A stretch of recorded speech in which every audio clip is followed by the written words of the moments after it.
dans cette posture de Shavasana,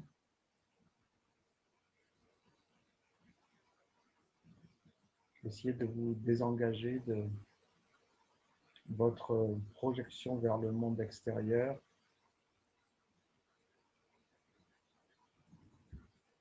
et de laisser s'éloigner toutes les pensées qui sont relatives au monde extérieur.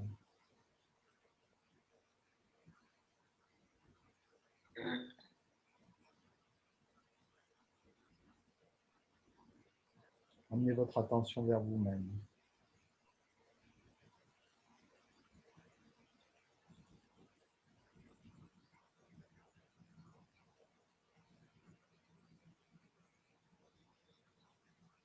Considérez d'abord l'état physique dans lequel vous êtes. Et probablement, vous pouvez, à partir du moment où vous êtes attentif à cet état physique, constater que certaines tensions se manifestent, sont présentes. Des tensions de l'ordre du ressenti, pas forcément des tensions musculaires concrètes, mais un ressenti tendu dans certaines zones du corps.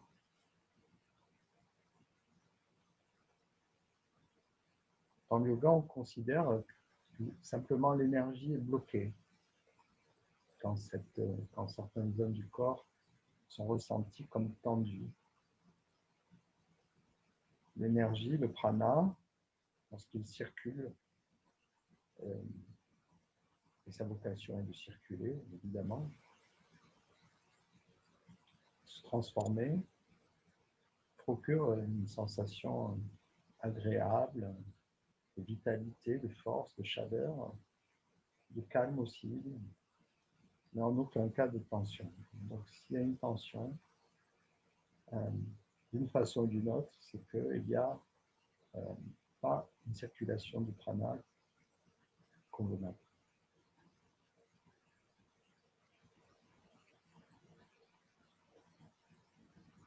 Peut-être constatez-vous votre expérience de concentration, de retournement des sens, que lorsque vous amenez votre attention consciemment sur une zone de votre corps qui paraît tendue, parfois ça suffit à la relâcher. Parce que, encore une fois, toujours ce principe simple du yoga qui veut que là où l'attention va, l'énergie va. Là où la conscience va, l'énergie va. Si l'énergie va, prana circule mieux.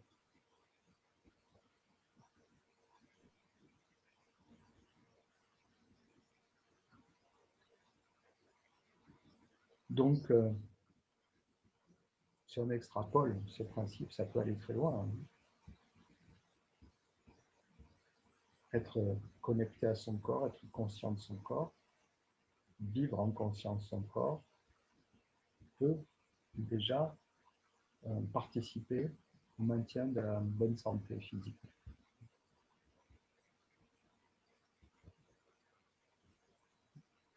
Mais le yoga considère, contrairement à la médecine, on va dire, occidentale, puisque le yoga est une partie de l'Ayurveda, la médecine traditionnelle indienne, considère que la source est au fond de nous, et que plus on va vers l'extérieur, vers les couches grossières, donc le corps énergétique et puis le corps physique, plus c'est une émanation de cette source. On cherche avant tout à aller à la source pour guérir le reste. Il y a un inverse, évidemment, de l'Occident, où on soigne le corps, et on estime qu'avec un coursin, ça va se répercuter et qu'on va avoir une meilleure morale. Effectivement, ça marche, mais on ne va pas à la racine. Ça marche dans une certaine mesure et pendant un certain temps. D'où les récidives, par exemple, du cancer.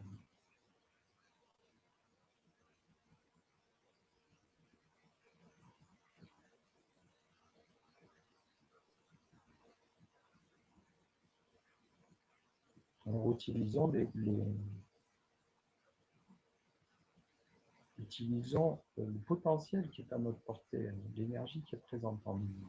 En premier lieu, la conscience.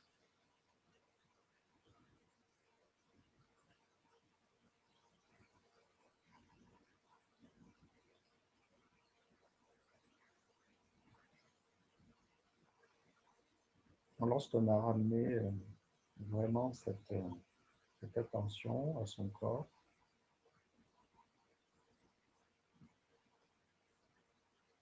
on peut ressentir un mieux-être déjà physique. Et on peut prendre conscience qu'il y a comme un feedback, un dialogue permanent entre la conscience et le corps. C'est comme si le corps répondait avec des messages positifs qu'il envoyait à la conscience. La conscience en retour envoie aussi des messages positifs au corps. Et c'est Deepak Chopra qui parle souvent de ce feedback.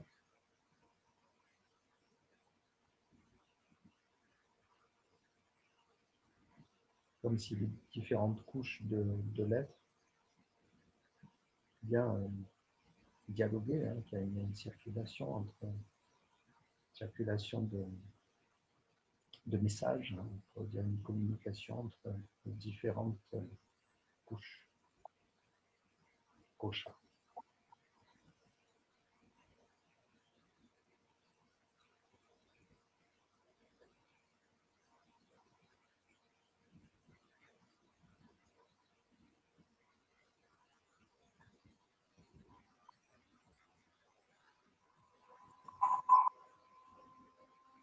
Bien. Après quelques minutes de recentrage, on va pouvoir replier les jambes et passer en position assise pour un premier pranayama qu'on appelle Kapalabhati.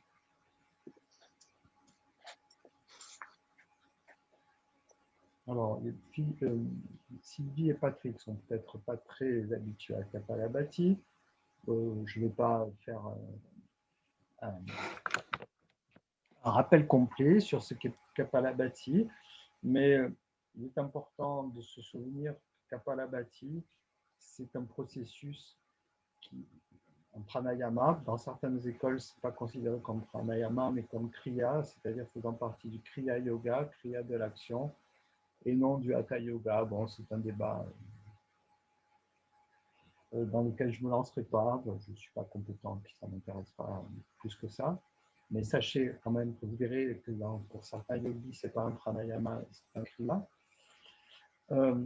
Et que c'est un processus respiratoire qui est vraiment inversé par rapport au processus respiratoire, on va dire, naturel, spontané. Il y a beaucoup de choses dans le yoga. On inverse beaucoup les choses pour justement, en quelque sorte, contrebalancer, rééquilibrer. Eh bien, c'est vraiment le cas de Kapalabhati. Il est inversé sur beaucoup de plans. J'en citerai seulement deux. Dans la respiration, on va dire, ordinaire, on est actif quand on inspire, on est passif quand on expire. L'inspiration, c'est une contraction du diaphragme, une mise en action de tous les muscles respirateurs et la rampe. Et l'expiration, c'est juste un relâchement qui fait que les côtes s'abaissent, que le diaphragme remonte. C'est un relâchement qui fait que l'air sort. D'ailleurs, quand on rend l'âme, comme on dit, que le corps se relâche, ça se termine par une expiration. Par une inspiration. C'est donc bien que l'expire est un relâchement. Bien dans le Kapalabhati, c'est exactement l'inverse. On va expirer en activant certains muscles et inspirer en se relâchant. Donc, il faut bien comprendre que le processus est inversé. On expire en contractant la paroi de l'abdomen et en contractant aussi le plancher pelvien, le diaphragme inférieur. Cette contraction de l'abdomen et du plancher pelvien va faire remonter les organes de l'abdomen vers le haut. Ça va pousser le diaphragme et l'air va être chassé. Donc, ça va être une expiration forcée en quelque sorte. Et puis, quand on relâche le plancher pelvien quand on relâche la paroi abdominale, par l'effet de la gravité, simplement, les organes de l'abdomen redescendent et entraînent le diaphragme vers le bas, ce qui fait que l'air va rentrer dans les poumons. Et il faut là, à ce moment-là, surtout pas être actif et contracter le diaphragme. Ça, c'est la première chose. La deuxième chose, le deuxième aspect, un des aspects, il y en a bien d'autres, c'est que dans la respiration courante, en général, l'expiration est plus longue que l'inspiration chez la plupart d'entre nous. Et bien dans le Kapalabhati, c'est l'inverse. L'expiration va être extrêmement rapide et l'inspiration est plus longue. On n'insiste pas assez sur ce point parce qu'on le fait très vite, mais aujourd'hui, on va essayer d'être plus attentif à ce point. En fait, dans le Kapalabhati, l'inspiration devrait être environ 2 fois plus longue que l'expiration. Voilà, gardez juste en mémoire ces 2 points.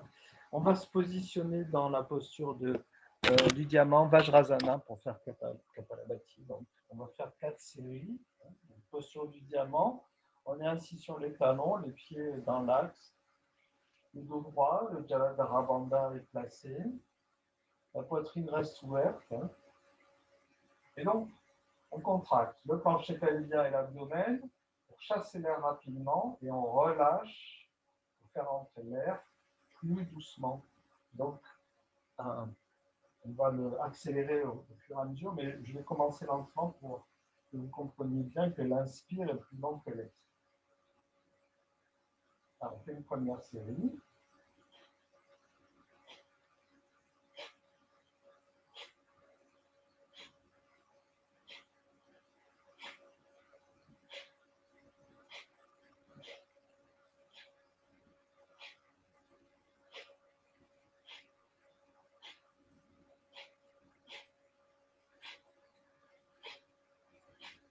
Vous voyez que l'expiration est très brève et quand on relâche, l'inspiration est plus longue.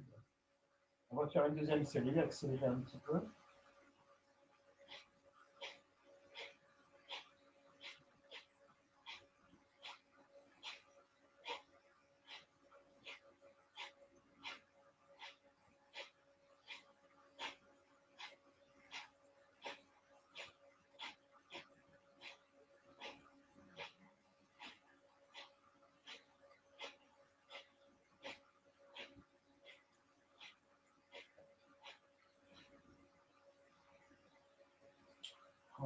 Garder la poitrine passive et l'abdomen très actif, mais la poitrine complètement passive. On fait une troisième série du Kapalabhati.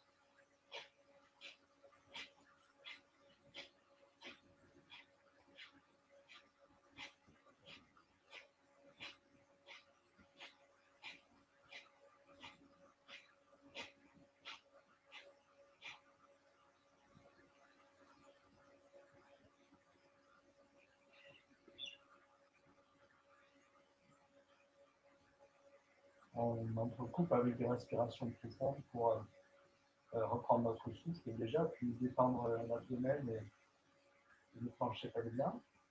Si vous sentez de la chaleur dans cette zone, c'est que vous êtes sur la bonne voie, que vous le faites correctement. Si la tête tourne, par contre, c'est que l'inspiration est peut-être un petit peu trop active encore. Allez, parce que dans Kapalabhati, il ne doit pas y avoir une suroxygénation du cerveau. La suroxygénation du cerveau, elle vient si vous faites une inspiration trop active. Dans ce cas-là, effectivement, il y a une suroxygénation du cerveau. Mais ça, c'est une technique qu'on utilise par exemple dans le reverse, pas dans le yoga. Alors, une dernière séquence.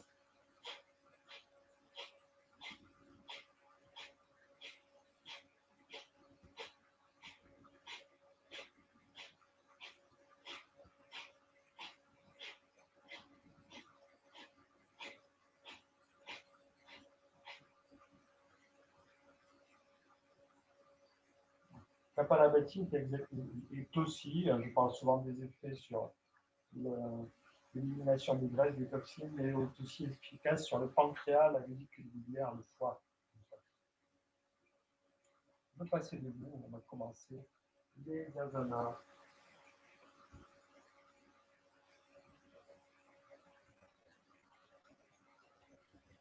Donc debout avec les gros orteils en contact. mes talons espacés pour commencer, pour avoir une bonne position du bassin. Alors ça, c'est surtout vrai, cette position des pieds pour les personnes qui ont une forte cambrure, hein, ce qui est mon cas par exemple.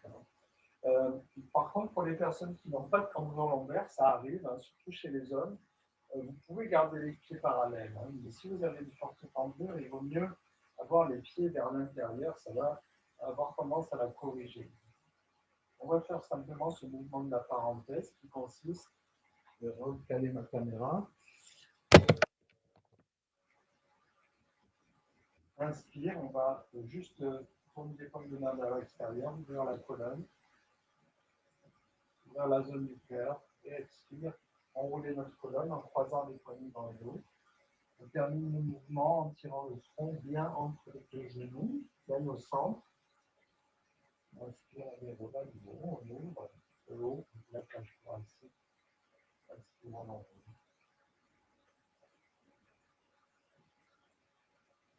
Restez bien dans l'axe. Encore 2 fois.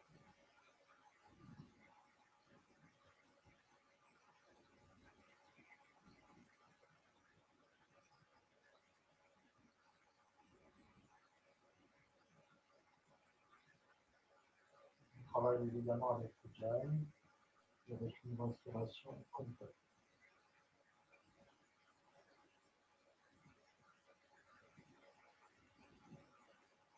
Voilà.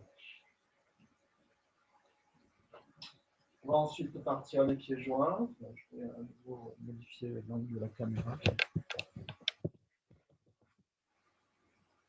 Pour aller vers Parsvaottanasana, flexion asymétrique. On part les pieds joints, plutôt les pieds droits à 45 degrés, on avance le pied gauche. On garde bien les deux jambes tendues. Alors, je recommande aux personnes qui ont du mal à atteindre le sol avec les mains de placer des supports de chaque côté du pied. Ça permet d'avoir une meilleure symétrie au niveau des deux épaules, hein, et c'est meilleur pour la posture. D'ailleurs, je vous l'ai peut-être déjà dit la dernière fois, je préfère, en tout cas je trouve ça plus efficace de faire une posture moins intense physiquement, mais de pouvoir garder une respiration profonde, plutôt que l'inverse, plutôt qu'une posture très aboutie physiquement, mais avec une respiration contrainte. Je dis souvent, il ne faut pas contraindre le souffle. Et ce qui est important dans une posture, c'est qu'en gardant une respiration profonde, on arrive à agir sur les muscles que la posture cible, surtout les muscles respirateurs que sollicite la posture. N'oublions pas que le but, c'est de bien oxygéner le corps. Donc, faire des postures très abouties en étant à moitié en apnée, ça n'a aucun intérêt. Hein. Je préfère qu'on les adoucisse. On ouvre donc le pied droit à 45. On avance le pied gauche. Donc, Parsvaottanasana. Inspire, on monte les bras. Expire, on met les mains bien symétriquement par rapport aux pieds. Donc, si vous touchez le sol, très bien. Sinon, vous mettez un support. Tirez votre front vers le genou. Ensuite, en inspirant, on cherche à aplatir le dos. On remonte un petit peu les épaules. On essaie d'aplatir le haut du dos. En expirant, on revient dans cette flexion. Et en inspirant, on se relève. Expire, on ramène les bras. On va le faire encore 3 fois. Chacune son rythme. Inspire. Inspire, les mains bien symétriques. On tire le front vers le genou. Inspire, on essaye d'aplatir le haut du dos. Expire, on revient. Inspire, on redresse. Expire, on rabaisse. Encore 2 fois dans cette séquence complète, à votre rythme.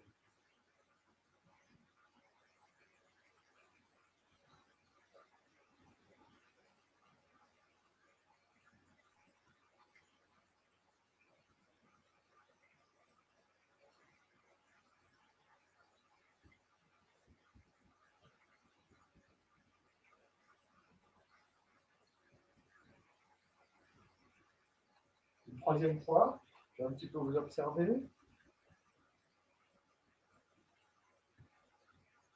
4e fois, je veux dire.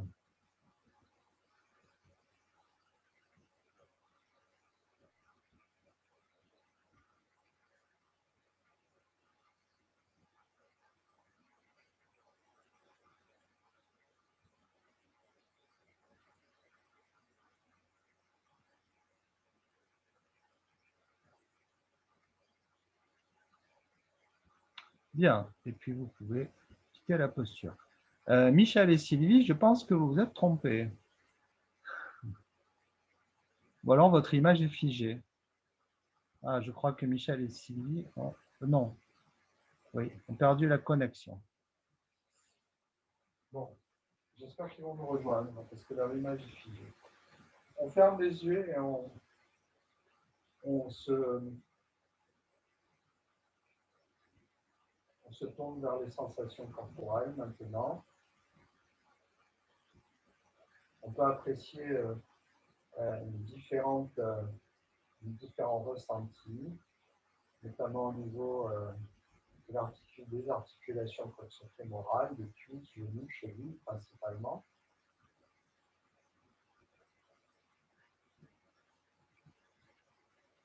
Et on va aller évidemment de l'autre côté. Pied gauche ouvert, pied droit en avant. Observez bien votre pas qui doit être de la même longueur que précédemment. L'angle du pied gauche est rigoureusement égal à celui tout à l'heure du pied droit. Et votre pied droit bien dans l'axe du tapis, c'est important, hein, bien travailler dans la symétrie. Inspire. Inspire à nouveau la flexion. Les deux mains symétriquement placées par rapport au pied. Inspire, on remonte. Expire à nouveau la flexion. Inspire, on redresse. Inspire, on rabaisse. Encore 3 fois, tranquillement à votre rythme. Vous suivez votre rythme respiratoire.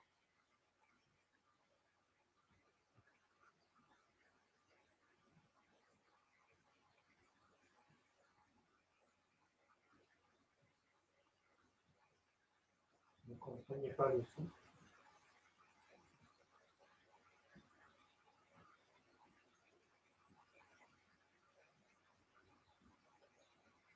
Encore 2 fois. Gardez une attitude naturelle hein, quand on fait du yoga. Observez les peu de films qu'on a sur les grands maîtres de yoga. Quand on les voit pratiquer, ça semble extrêmement naturel. Hein. On ne doit pas être emprunté. Pas d'excès de vitesse, pas d'excès de lenteur. Hein. Tout à fait spontané. Ne vous synchronisez pas si vous travaillez à deux. Essayez de rester chacun dans votre rythme perso. Si vous êtes synchronisé naturellement, ne contrariez pas la nature. Mais soyez bien connecté à votre propre rythme respiratoire.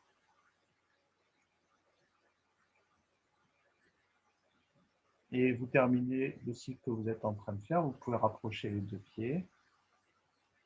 Je crois que Michel et Sylvie se sont effectivement déconnectés. Bien. Vous relâchez quelques instants. Je viens de vous dire que vous aurez besoin d'une sangle aujourd'hui. J'espère que vous l'avez prévu. Peut-être pas à midi.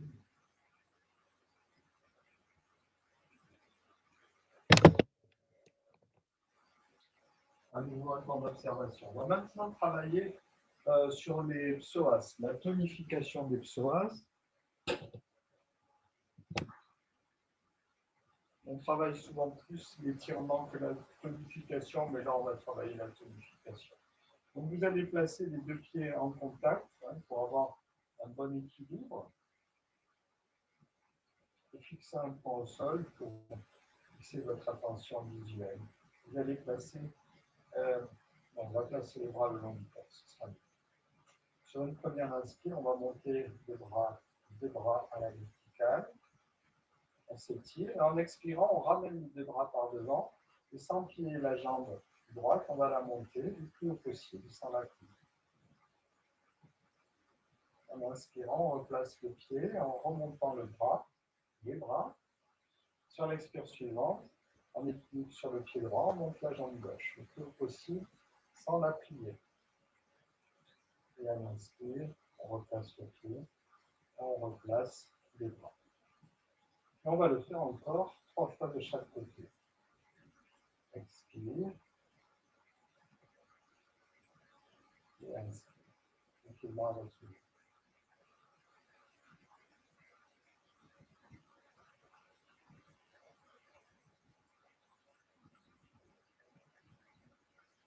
Encore 2 fois de chaque côté.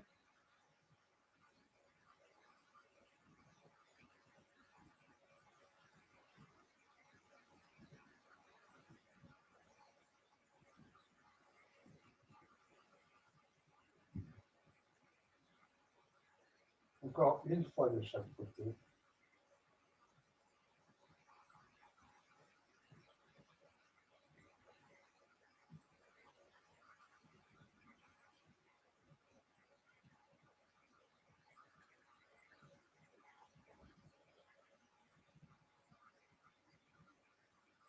Les bras baissés sur la dernière expire.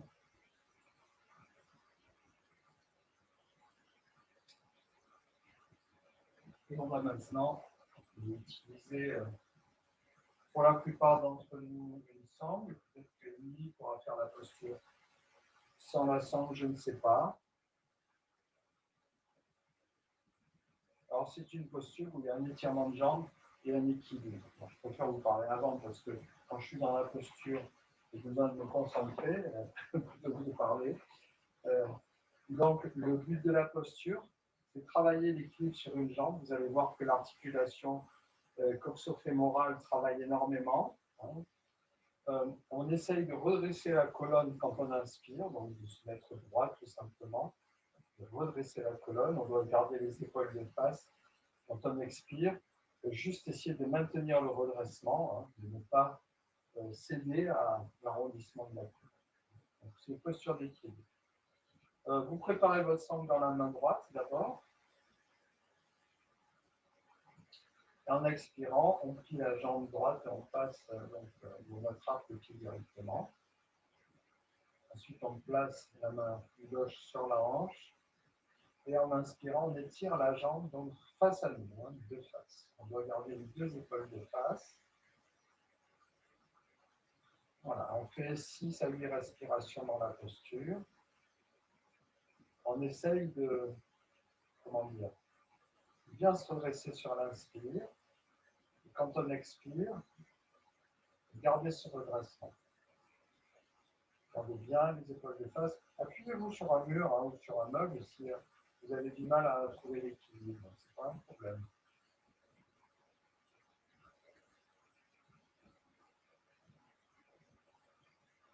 6 respirations profondes.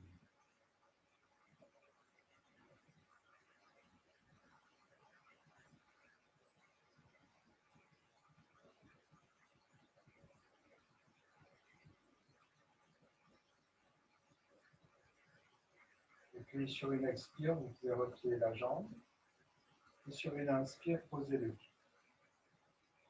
Fermez les yeux tout de suite après la posture pour observer les différences de vécu entre les jambes. Et elle est extrêmement notable, je pense, de constater que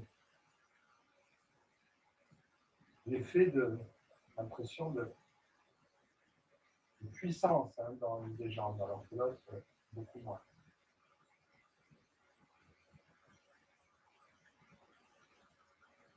Alors ça, c'est un phénomène physique, mais c'est aussi un phénomène mental, parce que qu'on le veuille ou non, on porte une grande attention à la jambe qui nous porte pour maintenir le pied.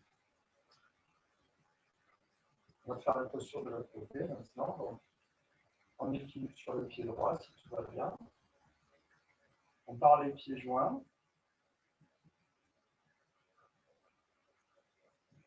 À l'expire, on place notre sangle autour du pied gauche. Donc, on attrape le pied gauche. La main droite sur la hanche. Et à l'inspire, on étire la jambe bien droite devant soi. On garde les épaules basses, épaules de face, visage de face.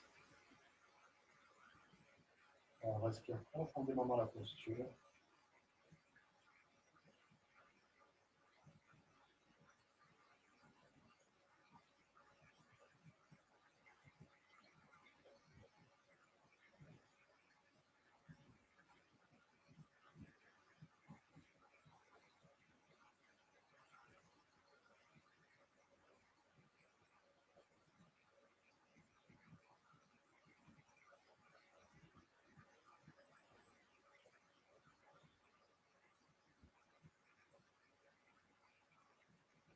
À l'occasion d'une expire, vous pouvez replier la jambe. À l'occasion d'une inspire, reposez la jambe. Et de nouveau, on équilibre le poids du corps sur les deux pieds.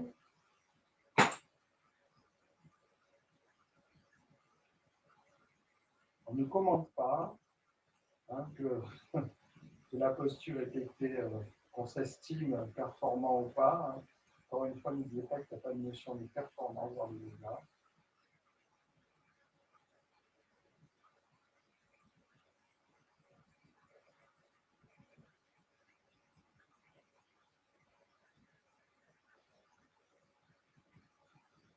Le but du yoga, c'est l'état de yoga, c'est pas la performance. Et l'état de yoga, évidemment, est tout sauf une performance.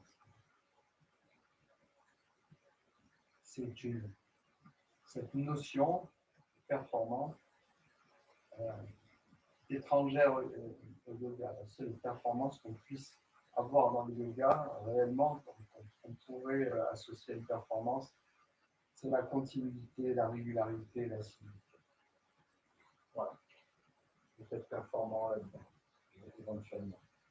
Vous faites assidu. On va passer au sol maintenant.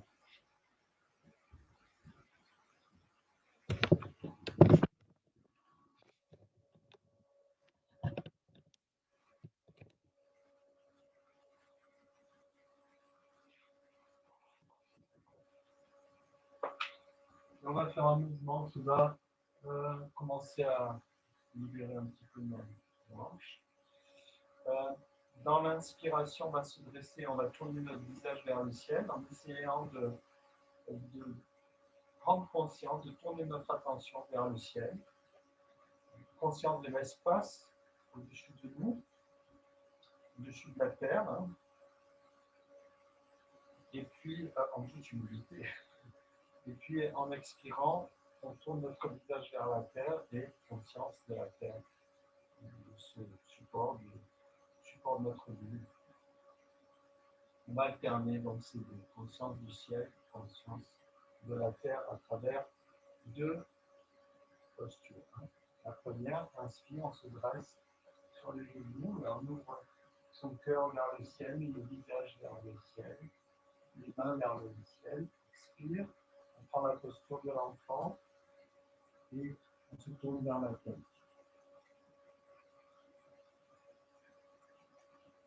Encore 5 fois.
Et on peut redresser le buste.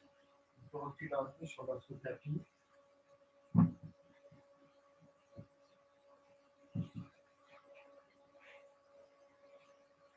On va aller maintenant vers le cobra dans une version standard, classique, assez simple. N'oubliez pas dans le cobra, gardez les pieds en contact.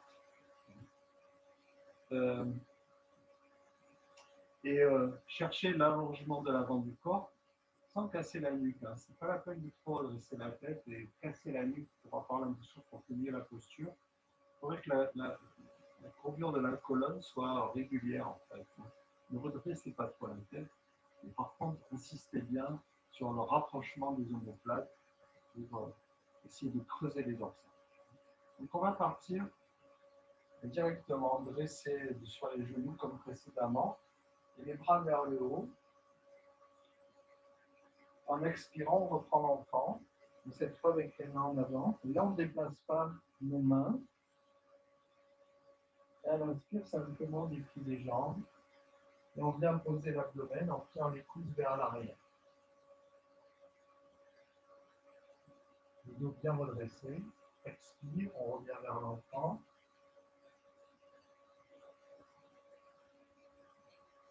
Et inspire, on se dresse. À nouveau vers le haut. Et on reprend encore 5 fois. Expire l'enfant.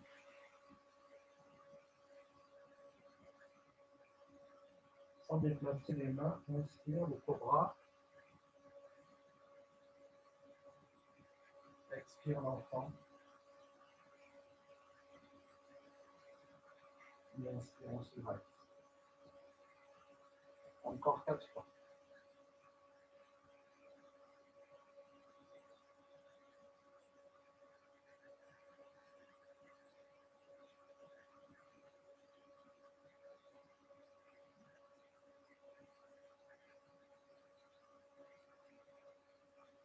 Bien, vous observez, continuez encore 3 fois.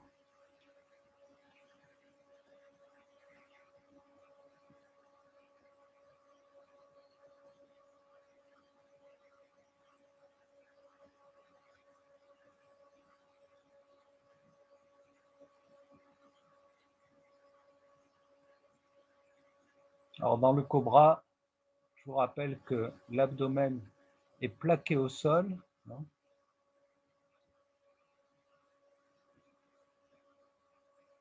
jusqu'au bas-côte. En fait, on ne doit pratiquement plus avoir de pression sur les mains quand on arrive. Voilà, voilà, voilà. Plus de pression sur les mains quand on arrive dans la finalité de la posture. Bien.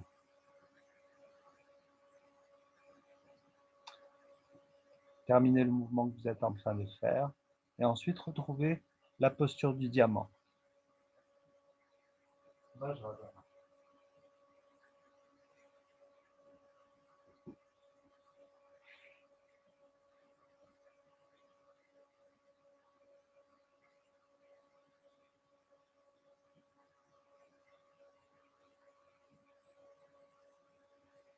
Relâchez les épaules.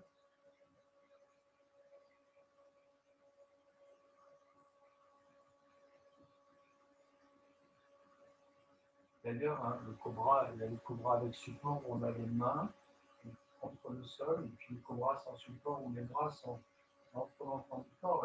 Dans cette posture, là, ça montre bien que les mains ne doivent pas servir de support, sinon c'est un chien de tête en haut. Et je sais que souvent dans les magazines, on montre le cobra comme ça, mais c'est pas le cobra traditionnel. Alors on va faire un travail maintenant sur la nuque. Et on va partir allongé. Donc c'est toujours sur la base du cobra, donc toujours les pieds en contact. Front au sol, les bras le long du corps. On va partir sur la joue gauche. Hein.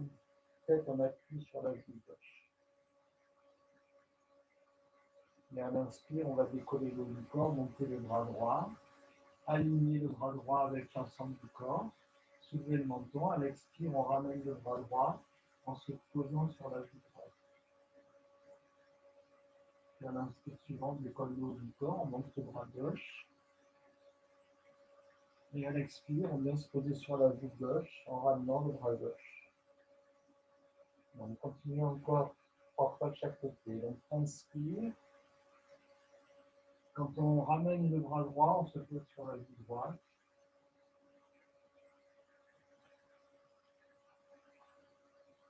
Et quand on ramène le bras gauche, on se pose sur la joue gauche. Encore 2 fois de chaque côté. Chacun et chacune à son rythme.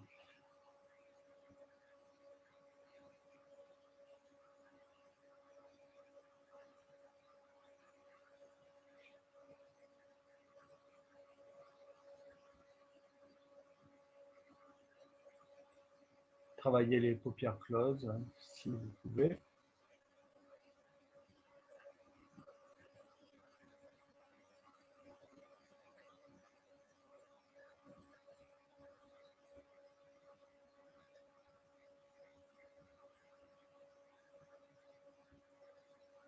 Donc on termine en se posant sur la joue droite, en principe.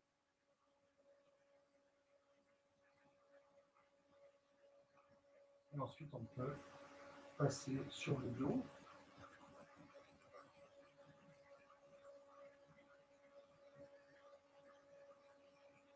Et amener une main sur chaque genou.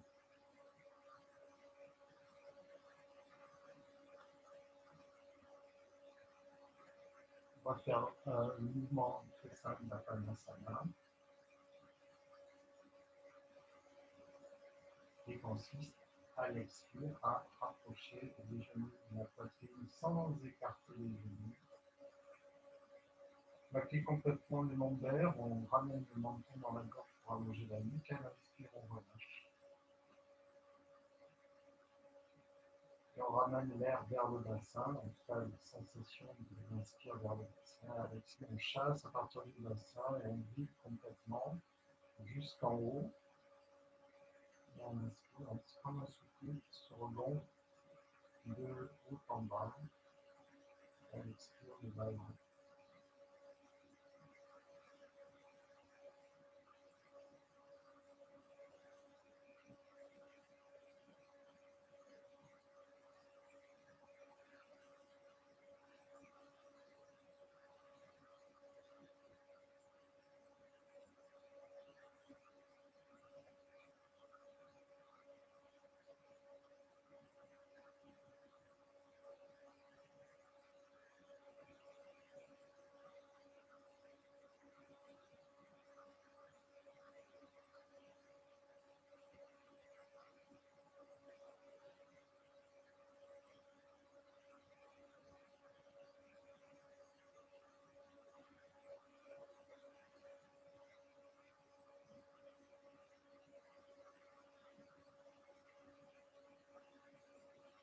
Ensuite, vous pouvez à nouveau vous allonger quelques instants dans Shavasana, posture de relax.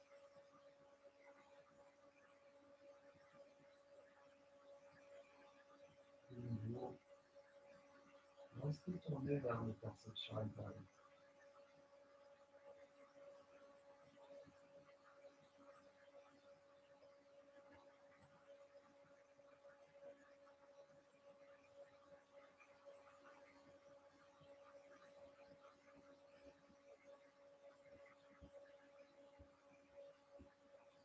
Tous les sens tournés vers vous.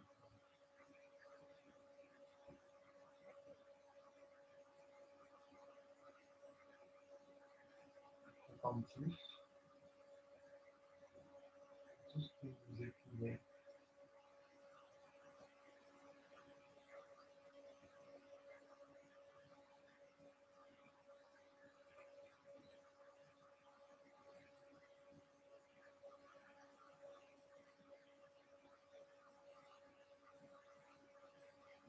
Les sensations de chaleur du corps, à l'intérieur, sur la peau, et même tourner l'audition vers l'intérieur.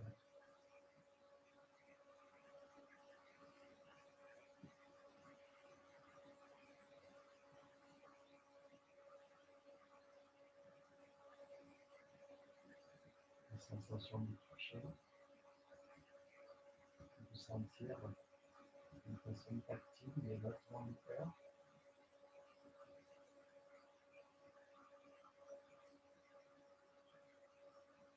ressentir une impression tactile, des pulsations du cœur dans les différents membres, dans les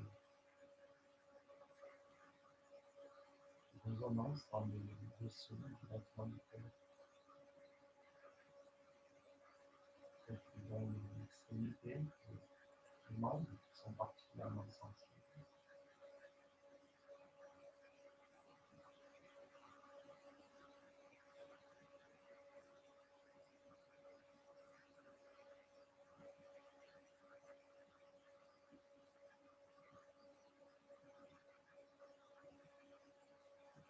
Le corps lui-même, dans cette pratique, est notre objet de méditation.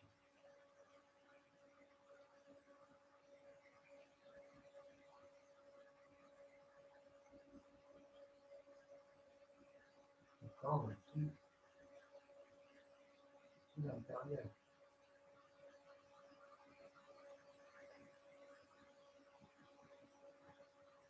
Comme si le champ d'attention s'expérimentait lui-même. Lui d'expérimenter le monde extérieur.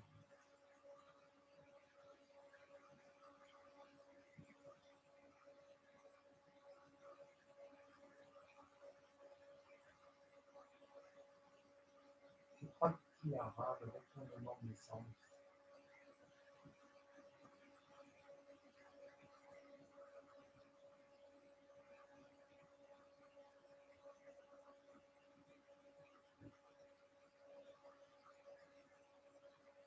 Permet de concentrer notre attention avec un soin appuyé vers tout le phénomène mouvement de l'extérieur.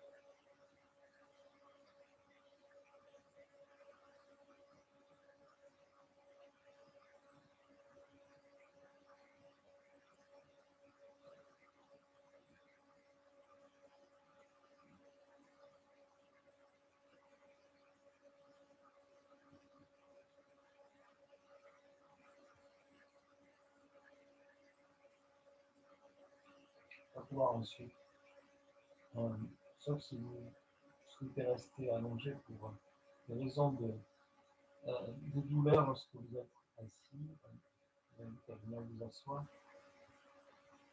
Après, vous êtes préparé, couvert à nouveau, mais pour quelques minutes de méditation.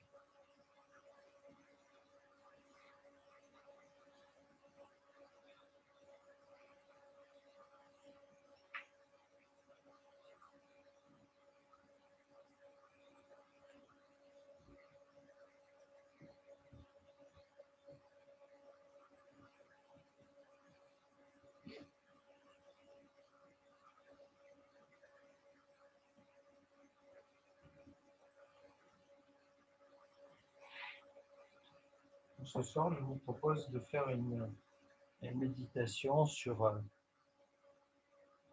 une zone du corps qui est la pointe du coccyx, où, d'après la tradition, est localisé Muladhara, c'est-à-dire le centre d'énergie dit racine, chakra racine. Ce centre d'énergie est réputé être distribué, en tout cas, l'énergie qui nous relie à la matière, à la fois à notre corps physique, mais aussi à la terre. Et il faut comprendre que racine, parce que l'origine de notre corps physique, c'est la terre. Et on puise notre énergie, un végétal puise son énergie à travers ses racines. Et nous, ce que nous puisons à travers nos racines, c'est à travers ce chakra racine, ce qui est distribué plutôt en nous lorsqu'il fonctionne correctement, mais il est relié à la Terre, hein, encore une fois, physiquement aussi, hein, c'est pour ça qu'il est à la base du coccyx.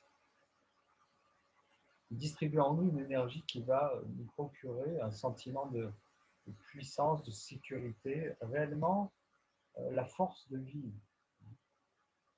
Avant tout, un sentiment de sécurité. Lorsqu'on est bien enraciné et lorsqu'on se sent suffisamment vitalisé, on peut s'élever et ensuite travailler l'aspect plus spirituel de l'être. Mais ça commence par l'énergie vitale et sa forme la plus élémentaire est distribuée par le chakra racine. Donc, je pense qu'en ce moment, la sensation de sécurité est importante. Et je pense que c'est important d'être relié à ce centre d'énergie en nous. Donc, je vous propose une méditation là-dessus. On va donc d'abord redresser la colonne.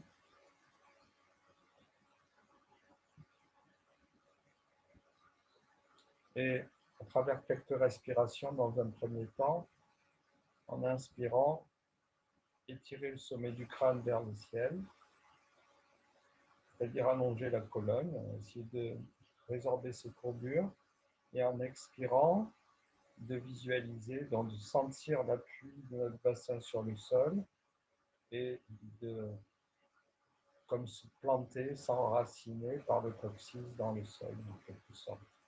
Donc en fait, on étire la colonne dans les deux sens, à l'inspire en tirant la tête vers le haut, je dirais, et à l'expire en plantant le coccyx dans le sol. C'est une image, évidemment.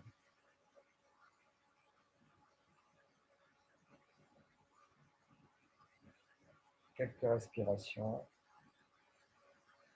pour essayer de trouver donc justement cette élévation de la colonne à partir de cet enracinement du coccyx.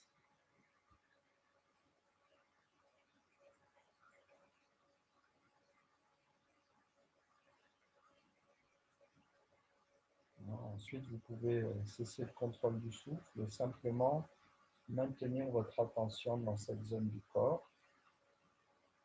Tout l'objet de la méditation, c'est de garder une attention stable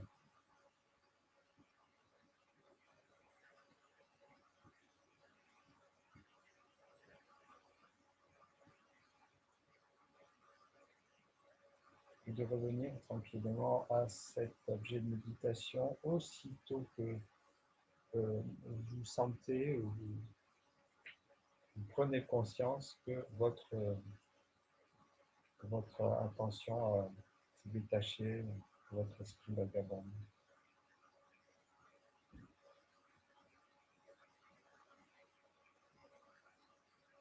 Vous pouvez visualiser la couleur rouge sombre dans cette zone du corps. C'est la couleur associée à ce centre d'énergie. Rouge sombre.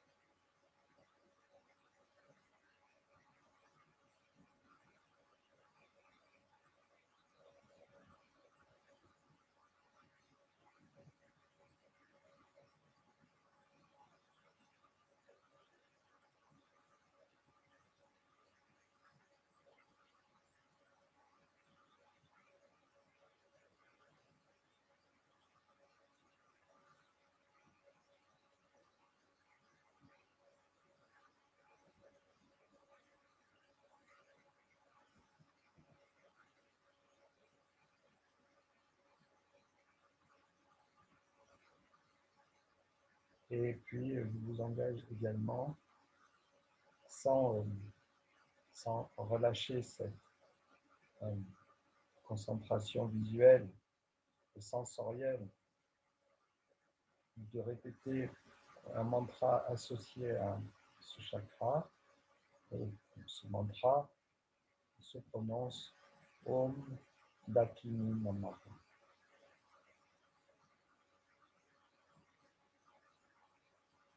Lorsqu'on répète un mantra, c'est comme si on mettait en résonance nos sens et la nature même du chakra. C'est comme un catalyseur en quelque sorte, qui va nous aider à capter une vibration subtile, une manifestation subtile.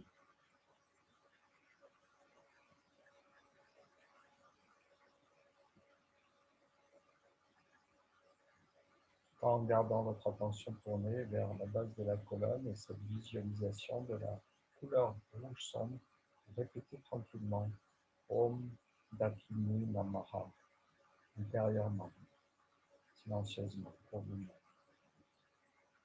Om Dakini Namaha.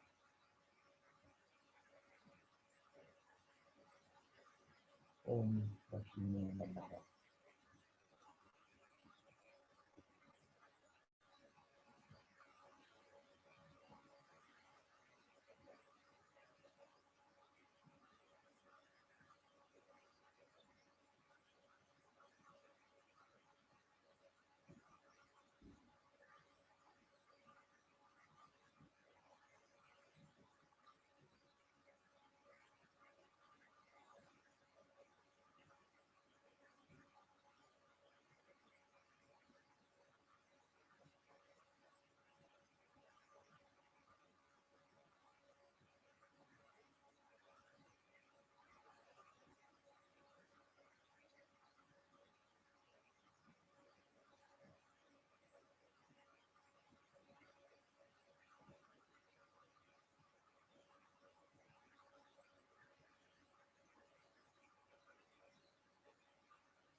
Je vous invite maintenant à relâcher cette attention.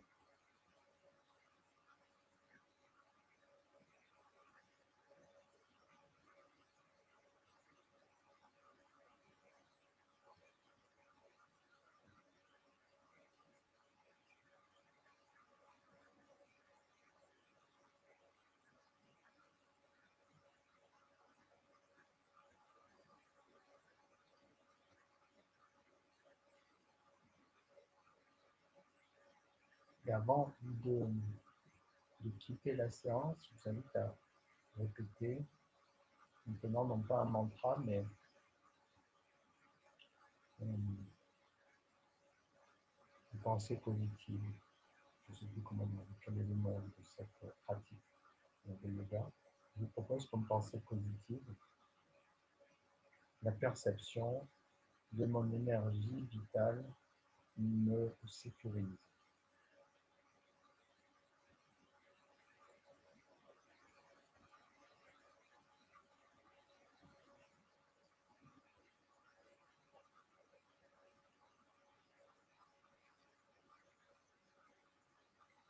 La perception de mon énergie vitale me sécurise.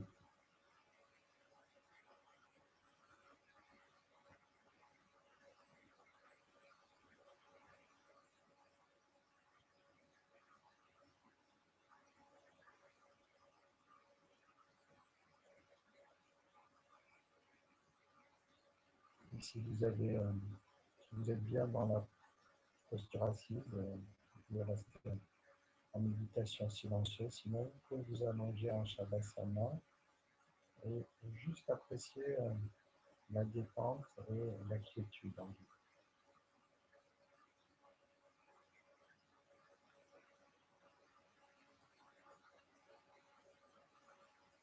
C'est-à-dire laisser s'ouvrir le champ d'attention, en fait. Rester dans un état méditatif, mais sans objet particulier.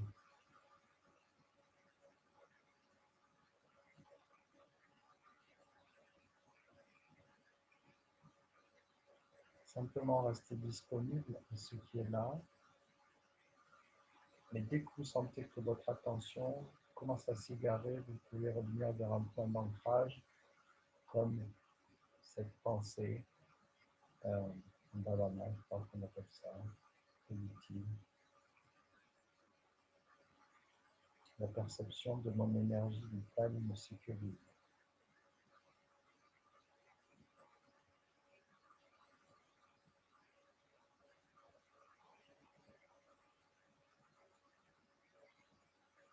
Et puis ensuite, dès que vous vous sentez assez stabilisé, vous pouvez à nouveau ouvrir la focale d'attention largement, faire cet aller-retour comme ça, ouvrir la focale d'attention dès que vous vous sentez attiré dans une direction plus particulière, une pensée en tout cas, hop, vous revenez vers votre bhavana.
Et puis vous pouvez ensuite ouvrir les yeux, lorsque vous vous sentirez prêt à revenir vers l'extérieur.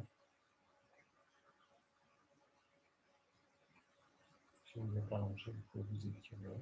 Même si vous n'êtes pas allongé, vous pouvez vous étirer.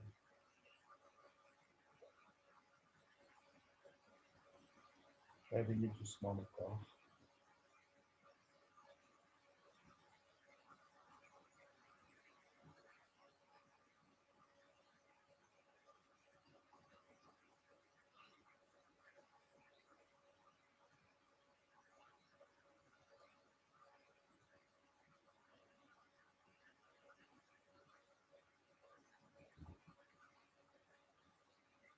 Bien. Eh bien, merci de votre présence, de votre attention. Bravo pour votre assiduité, encore une fois. Il faut être assez persévérant pour continuer à pratiquer dans ce contexte spécial. En tout cas, je constate tous les jours hein, des bienfaits du yoga. J'ai eu le plaisir cet après-midi de voir un élève qui était très handicapé au départ. Je ne donne pas de détails, mais vraiment très handicapé, avec un surpoids énorme, d'énormes problèmes articulaires. Et vraiment, il ne pouvait pratiquement rien faire en yoga, tellement il était physiquement handicapé. Et aujourd'hui, il a réussi à faire la demi-chandelle pour la première fois. Pour vous, ça peut paraître peut-être rien, mais pour lui, c'est réellement un exploit, quoi. Voilà, 5 ans de pratique assez régulière quand même. Donc, la persévérance paye. Hein. Et même pour cette cause qui paraissait perdue au départ. Hein. Donc, voilà. Ne perdez pas la foi. Merci pour votre attention. Merci pour votre présence. Merci. Merci. À bientôt. Portez-vous Merci. bien. Au À revoir. bientôt. Au revoir. Bye bye. Au revoir à tous. Merci. Merci. Portez-vous bien. Au plaisir de vous revoir. À bientôt. Au revoir.